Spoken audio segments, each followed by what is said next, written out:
Hello Storytime friends, I'm Miss Jackie and I'm back with you this week for Storytime Snippets for the Jefferson Public Library. This week I was thinking about home. We are home a lot lately and we love our home, and but you know, it got me thinking about what feels like home, like what makes it feel like home. And it got me thinking about my family and how we came from a different country. And so, and I would wager to bet that a lot of your families perhaps had someone who came from a different country at some point, and then you settled in Wisconsin. And for some of us, that was as recent as 40 years ago. For others of us, it may have been a couple hundred years ago. But it's an interesting thing to think about, what is home? So this story here is called Grandfather's Journey by Alan Say. And I love this story because we meet a young man who crosses over from Japan and encounters an entirely new culture that he grows to love.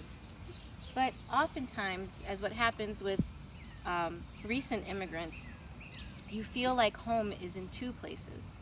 So let's find out what happens to Grandfather. Grandfather's Journey by Alan Say. My grandfather was a young man when he left his home in Japan and went to see the world. He wore European clothes for the first time and began his journey on a steamship. The Pacific Ocean astonished him. For 3 weeks, he did not see land. When land finally appeared, it was the New World. He explored North America by train and riverboat, and often walked for days on end. Deserts with rocks like enormous sculptures amazed him. The endless farm fields reminded him of the ocean he had crossed. That kind of looks like our farm fields in the fall, doesn't it? Huge cities of factories and tall buildings bewildered and yet excited him. He marveled at the towering mountains and rivers as clear as the sky. He met many people along the way. He shook hands with black men and white men, with yellow men and red men. The more he traveled, the more he longed to see new places and never thought of returning home.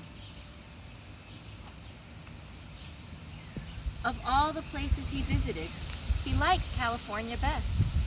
He loved the strong sunlight there, the Sierra Mountains, the lonely seacoast. After a time, he returned home to his village in Japan to marry his childhood sweetheart. Then he brought his bride to the new country.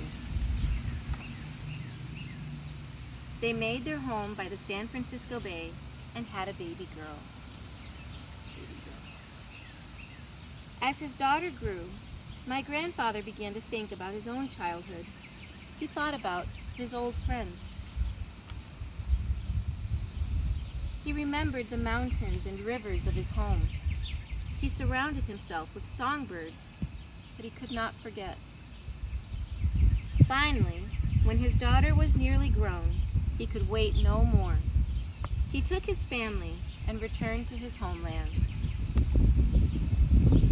Once again, he saw the mountains and rivers of his childhood. They were just as he had remembered them. Once again, he exchanged stories and laughed with his old friends.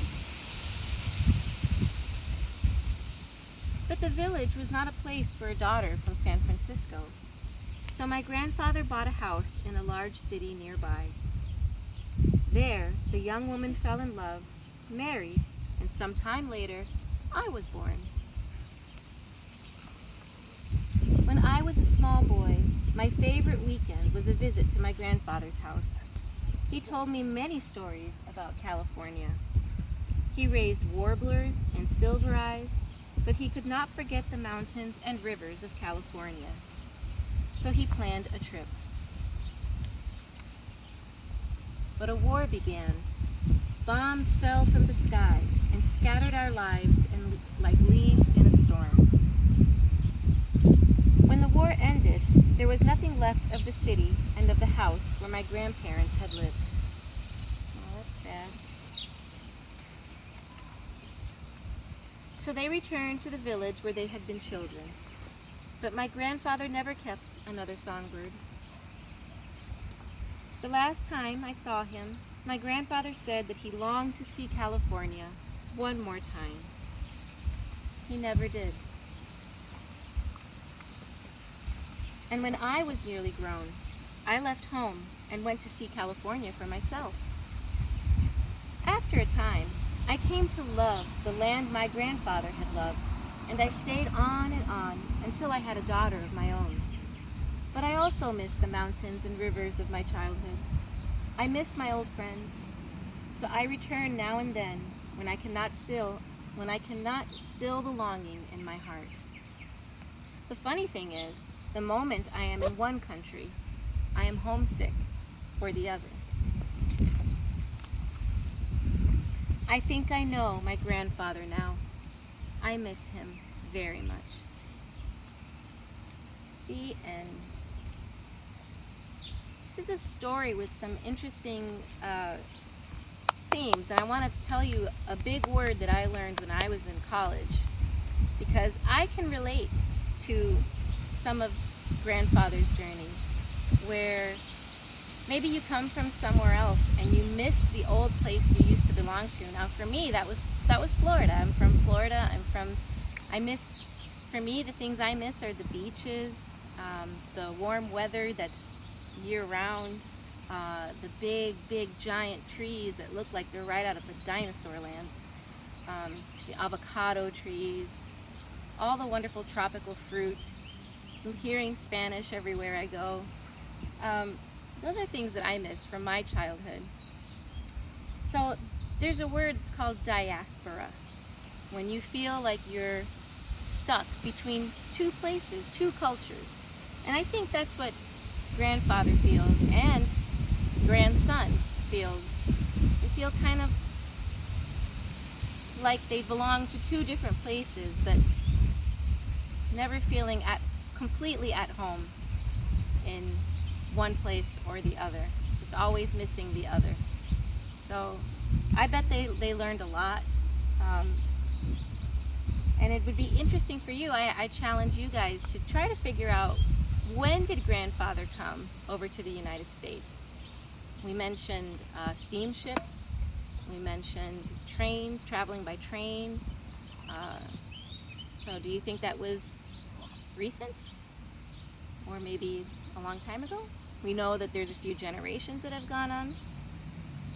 So I just love this story, all the beautiful pictures, the beautiful imagery, and of course the discussion about culture and home.